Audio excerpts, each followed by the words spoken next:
Admiral Ackbar stands as one of the most visually memorable and beloved characters introduced in Star Wars Episode VI, Return of the Jedi. His distinctive aquatic features, commanding presence, and iconic exclamation, "It's a trap," have cemented his place in pop culture. However, many fans are surprised to learn that Ackbar was not portrayed by an actor in a suit, but rather brought to life through the innovative use of puppetry and animatronic effects. A testament to the practical effects mastery of Lucasfilm and Industrial Light and Magic during the early 1980s. The journey to Ackbar's final design began with the creative vision of concept artist Ralph McQuarrie and the talented creature effects team led by Phil Tippett. The Mon Calamari species was envisioned as amphibious beings with large, expressive eyes, fish-like facial structures, and humanoid bodies. The goal was to make Ackbar appear both alien and relatable, capable of conveying intelligence, emotion, and authority as a key leader of the Rebel Alliance. Achieving this balance required careful attention to design, material choice, and, crucially, performance. A pivotal decision was made early in the process. Ackbar would be realized not as a man in a suit, but as a puppet. This choice was driven by the limitations of suit technology at the time. While suits and masks were effective for towering, masked characters like Chewbacca or Darth Vader, they could not allow for the subtle facial movements and nuanced expressions needed for a dialogue-heavy character like Ackbar. Puppetry, on the other hand, would enable fine control over the eyes and mouth, features essential for bringing the Mon Calamari Admiral's emotions to the fore. The construction of the Ackbar puppet was a marvel of practical effects engineering. The head, which was the centerpiece of the design, was built as a large, lightweight structure using foam latex stretched over a mechanical armature. This armature housed articulated mechanisms for the eyes, mouth, and even the gills, allowing the puppet to simulate lifelike breathing and blinking. The eyes were made to be particularly large and glossy, bestowing Ackbar with a sense of intelligence and depth. These features were likely operated by servomotors or cable systems, common animatronic techniques of the era. While Ackbar's body appeared humanoid, his lower half was seldom seen moving on screen. In most scenes, particularly the pivotal Rebel briefing, Ackbar is shown seated at a command table. This allowed the effects team to focus their efforts on the upper body and head, where the most expressive movements would occur. The hands were crafted as webbed gloves, and in some shots, additional puppeteers or rod mechanisms were used to create the subtle gestures necessary for Ackbar's role as a leader giving orders. Bringing Ackbar to life required a team of skilled performers working in concert. Tim Rose, an experienced puppeteer who also operated other Star Wars creatures, was the primary performer for Ackbar. Rose was positioned inside or just behind the puppet, hidden from camera view.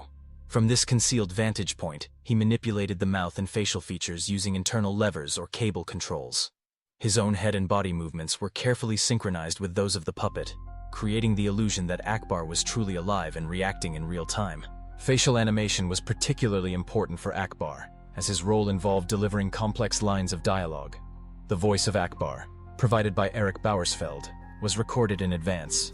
Rose and the puppeteering team would then rehearse and synchronize the puppet's mouth and facial movements to match the rhythm and emotion of the voice track.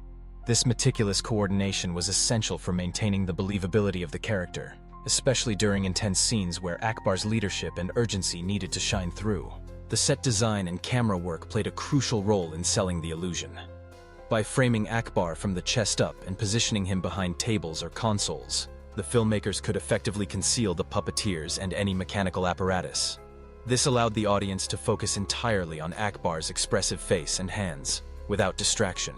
The choice to use a puppet rather than a suit was also influenced by the physical proportions and design of Ackbar's head.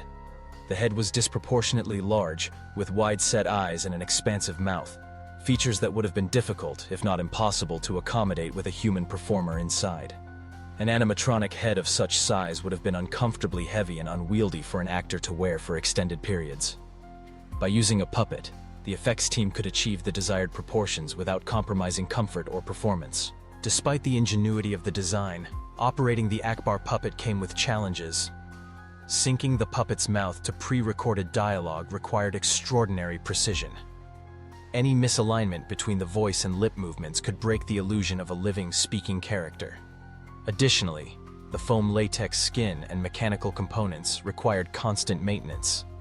Under the hot studio lights, the puppet had to retain its moist amphibian sheen, and the animatronic mechanisms had to function reliably through multiple takes.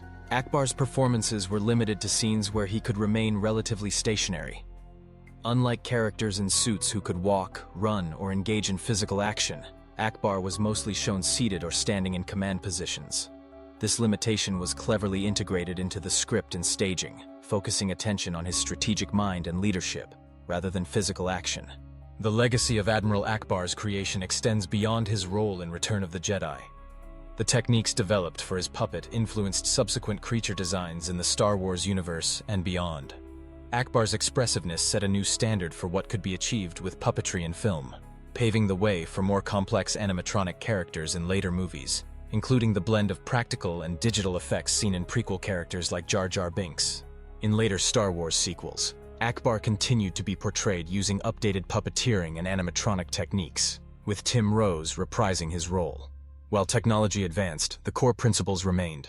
It was the careful blend of artistry, engineering, and performance that made Ackbar more than just a costume, but a fully realized character. The story of Admiral Ackbar's creation is a celebration of the practical effects era, when creativity and collaboration brought to life characters who continue to captivate audiences decades later.